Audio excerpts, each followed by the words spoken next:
the Kaz-2, which perhaps is one of the most terrifying modern instances of the term ghost ship and one of the most profoundly tragic unsolved mysteries of the deep blue sea. The Kaz-2, which was publicly dubbed the Ghost Yacht, was a 9.8 meter catamaran which was found drifting listlessly 88 nautical miles off the northeastern coast of Australia on the 20th of April 2007. The 3 men aboard, who were all residents of Perth in Western Australia, were all incredibly experienced sailors. They were 56-year-old Derek Batten and brothers Peter Tunstall and James Tunstall, who were 69 and 63 respectively. Their whereabouts still remains a mystery to this day, and the fate of these 3 men perhaps may never be known. What made it even stranger is that when the Kaz-2 was eventually found by the Coast Guard, there were no signs of distress, no signs of boat damage, or even a struggle between the 3 men. It was as if they just vanished out of thin air. Coffee cups were left out and all the life jackets on board remained stowed away, indicating that the trio never felt at risk. In an even more curious turn of events, rescue teams discovered video footage of the 3 men on a handheld camera, seemingly hours before they disappeared. It showed them fishing, relaxing in the sun with the motor off, and offered no clues as to how these 3 experienced sailors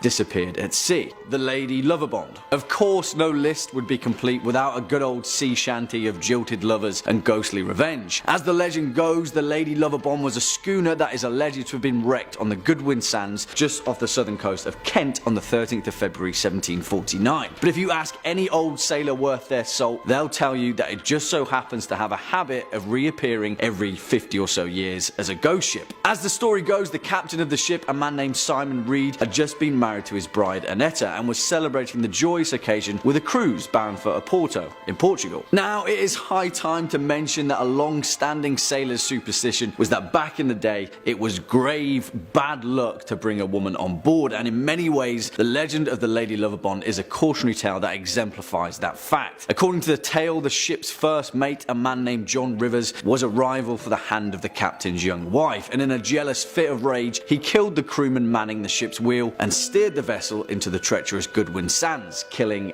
absolutely everyone on board. And if you're asking me, that is a stark overreaction. But nevertheless, since that fateful day in 1749, the Lady Loverbond has been sighted on numerous occasions with an ethereal, ghostly glow, eternally bound to wander the ocean. The Mary Celeste, which in fact may very well be the world's most infamous ghost ship, as well as one of the longest enduring mysteries of the Seven Seas. Built in Spencer's Island, Nova Scotia in 1861 and launched under the new name of the Mary Celeste in 1868, this merchant brigantine sailed uneventfully across the Atlantic for years as a seaworthy, efficient vessel. It wasn't until her fateful voyage in 1872 where the true ghostly legend began, which has since gathered theories that vary from submarine earthquakes, water spouts, an attack by a giant squid, and even paranormal intervention. No one will truly know the ultimate fate of the Mary Celeste, with every single soul on board never being seen or heard from again, which is a terrifying thought in itself, isn't it? The Mary Celeste was discovered adrift and deserted just off the coast of the Azores Islands on December 5th, 1872. It was a Canadian vessel, the De Gratia, which found her in a dishevelled but seaworthy condition under partial sail and with one lifeboat missing. The last entry in the ship's log was dated 10 days earlier, which detailed the vessel's last known location, before these mysterious, infamous events unfolded. On board was the ship's captain, Benjamin S. Briggs, his wife Sarah, and their 2-year-old daughter Sophia,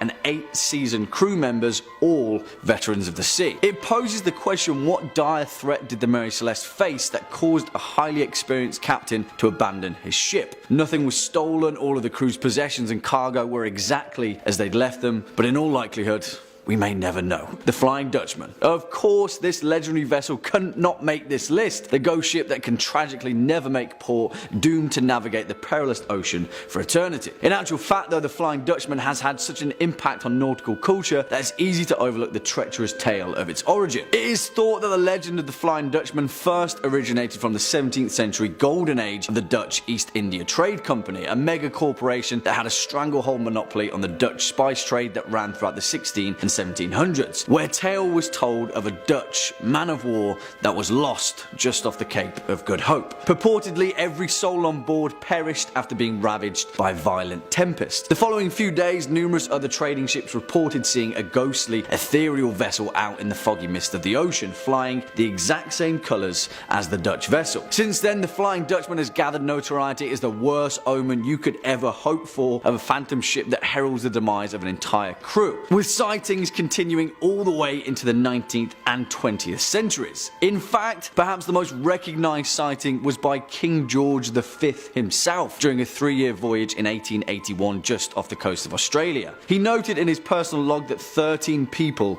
had seen the same glowing Flying Dutchman in the early hours of the morning, and later in the day the ordinary crewman who had spotted the vessel fell from the foremast and, in his words, was smashed to atoms. It's a little bit worrying, that one, eh? The Orang Medan. And where do we even begin with the bizarre, perplexing legend of the Orang Medan, perhaps the most terrifyingly unexplainable instances of a ghostly shipwreck in history? But, well, the leading physical theory of the Orang Medan may be even more horrifying than it first appears. As the legend goes, at some time in June 1947, an American vessel by the name of the Silver Star picked up several distress calls from a nearby Dutch merchant ship, the Orang Medan. A radio operator aboard the troubled vessel sent a message in Morse code. In rushed, confused dots and dashes, it read, "We float. All officers, including the captain, dead in chart room and on the bridge. Probably whole of crew dead." And then a few moments later, after even more confused dots and frantic dashes, 2 words came through very clearly. "I